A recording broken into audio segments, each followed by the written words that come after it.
Hey guys, Captain Foley here. Today we are looking at another Eaglemoss product review. I want to thank Eaglemoss for supplying us with these models. They do so that we can review them for you guys, and you guys can get a better feel whether you want them or not. So if you're interested, click the link down below. It takes you to the Eaglemoss store. Use the discount code Trekyards10 when you check out, and you'll save yourself 10% off orders of $50 or more. Make sure you click the link down below though, as it helps out our channel. You are supporting Trekyards as well as Eaglemoss when you go through that link. Just using that link lets them know exactly where the traffic is coming from, so it just shows that it's from the Trekyards site. So if you can, please consider doing so. Today's episode probably won't be a super long one, as I don't have the magazine for this ship, unfortunately.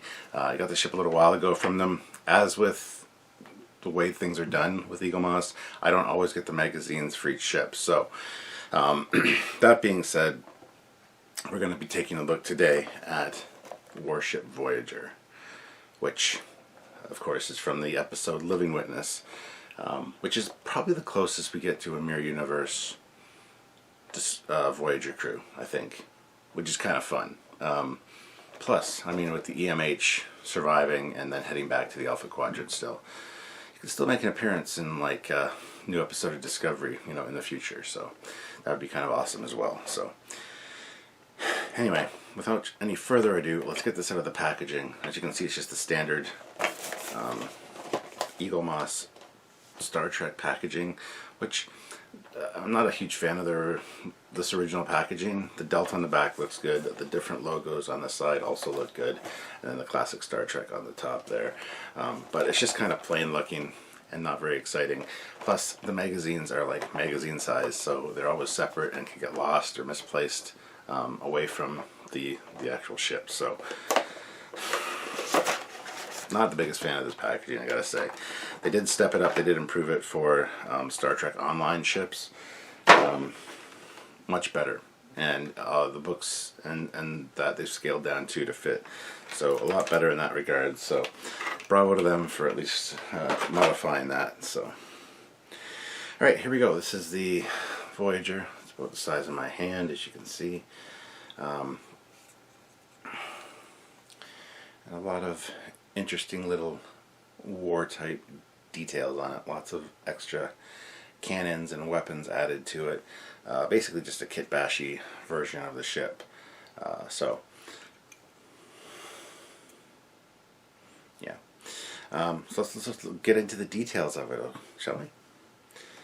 Starting at the front there, you've got the registry, USS Voyager NCC 74656. And that's flanked on either side by these massive emitters of some sort. No real clarification on what these specific weapons are supposed to be, just because it is an alternate telling of the Voyager story. So yeah, those are interesting. They got some nice detailing on the side, and definitely look like some kind of strange beam weapon. Moving right in front of that, the front of the registry, we got the large phaser lance, I guess, or I guess another photon torpedo launcher. It has the appearance of a photon torpedo launcher from the front almost, but at the same time like a disruptor as well. I just compare it to the phaser lance that we see on the Galaxy X from All Good Things. That's the kind of vibe it gives off to me. Just in front of that, we have the secondary navigational deflector, which is of course standard on the regular Voyager as well. The overall hull appearance, there's no real detailing on it. It's all one color. It's all one gray color. And even the windows, they are sculpted in, but they are not highlighted at all, which is interesting. Another interesting fact is the port side phaser ring, or strip, is colored, but the starboard side, even though it is there, the raised detail, it is not colored. I'm not sure if that's just a production error or if that was intentional, but it's worth pointing that out to you guys. There are these other raised bumps as well on each side, which are raised and curved, and they can have some striping detail and some block detail in them as well. Those carry around to the back. They are separated, but there are, again, raised elements near the back of the saucer there as well, which are an additional thing. Now going to the side of the saucer, from the top you got these fin-like details. Again, because this is the episode Living Witness, it's like an alternate. They don't really know what Voyager was or what it was about, so they added these things. Not sure what those would be exactly, but interesting striped detail on the top as well as on the bottom.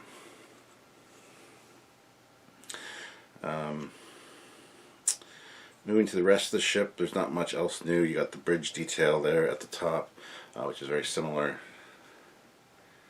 if not exactly the same, to the original Voyager and Eaglemoss. The stripe down the back, it's more of an orange color. I think it was supposed originally red with the other Voyager model, even from Eaglemoss. I think it's supposed to be red, but they made it orange here, which is a quite interesting little touch. More raised elements, added parts on the secondary hull there at the side, again with that dark gray or almost like a brown kind of striping on them. Raised detail like bumps on each side, not sure what exactly those are. And then going back to the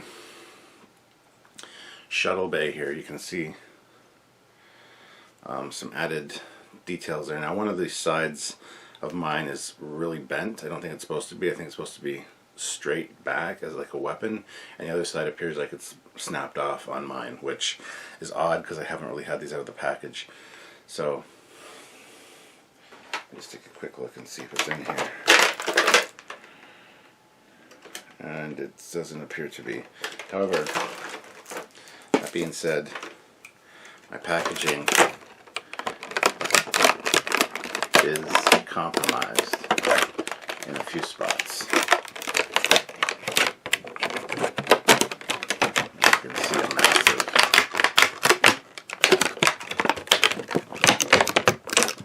broken element there. So don't know if something happened to it in shipping, but yeah. So moving to the nacelles. The nacelles are the same from the side and the top. On the top you got the nice delta and the striping, or the banner. On the side you got the clear blue elements and the forward Bizarre Collectors painted red there. Now going to the bottom of the ship, it's pretty much the standard Voyager on the bottom. There's nothing really added at all. You got the little registry number there. And then moving back from that, of course, you got the little arrow shuttle, which was never used, unfortunately, stuck right in there. And then some other interesting detailing on there as well, as far as different colors go. Got some phaser strips, you got some gray detailing, and some yellow. Moving to the front, again, it's the same. You got the two torpedo launchers there, and then the deflector, which is like a goldish brown coppery color, surrounded by the blue. Bottom of the secondary hull, you've got your phaser strip there and your warp core ejection slots, as well as some lifeboats and stuff. Again, there is detailing for the windows there, but no coloring on them. They aren't painted black or white at all. Now moving to the bottom of the nacelles, you see there is registry numbers on each nacelle, right in the middle of the banner. Again, I'm not sure if that's on the original Voyager or not. So interesting little detail. Pretty sure they probably are on the original.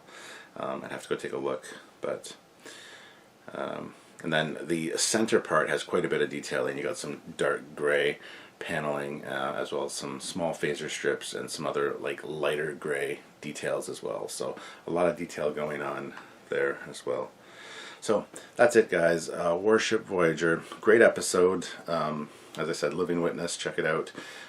If you haven't already, you'll learn about this ship, sort of. You kind of get glimpses of it, but you don't really get any real indication as to what anything is on it. So But a fun episode. I love the alternate reality stuff, and like I said, it's the closest we're going to get to a Mirror Universe Voyager crew. So, alright, I'm just going to take this over onto the turntable, give it a last look before we close out this review. So, there you go, Warship Voyager, guys. Let's go make war. Yes, because that's what we do. Alright guys, so here she is on the stand. Get to see some of that beautiful detail up close. And it is quite impressive. The only thing I don't like is that is bent and the other one seems to be broken off. However, it is what it is.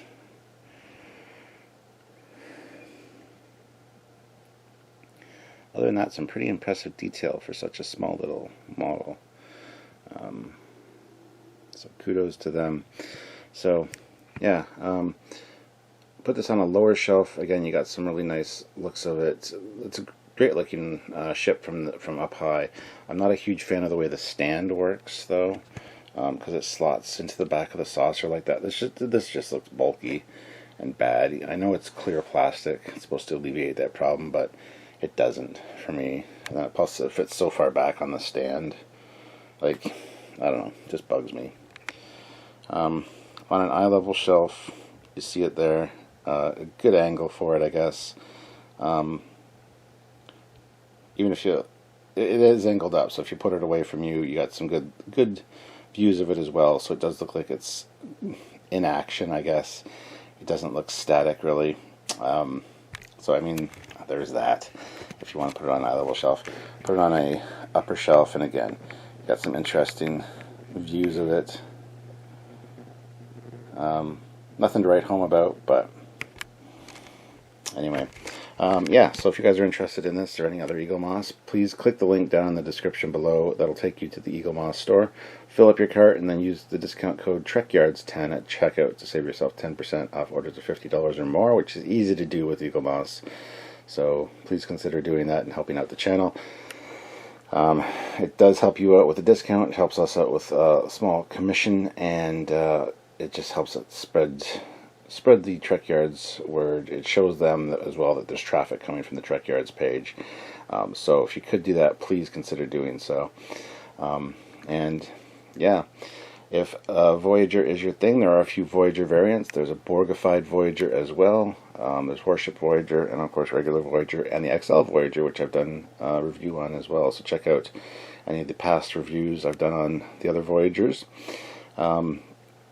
And I still need to do the Borgified Voyager for sure, so I'll do that one soon. So anyway guys, thank you so much. Check out our other channels. Subscribe to both this one and the other one as well. Like I said, there's Captain Foley personal channel and the Trekyards channel, so go subscribe to both of those.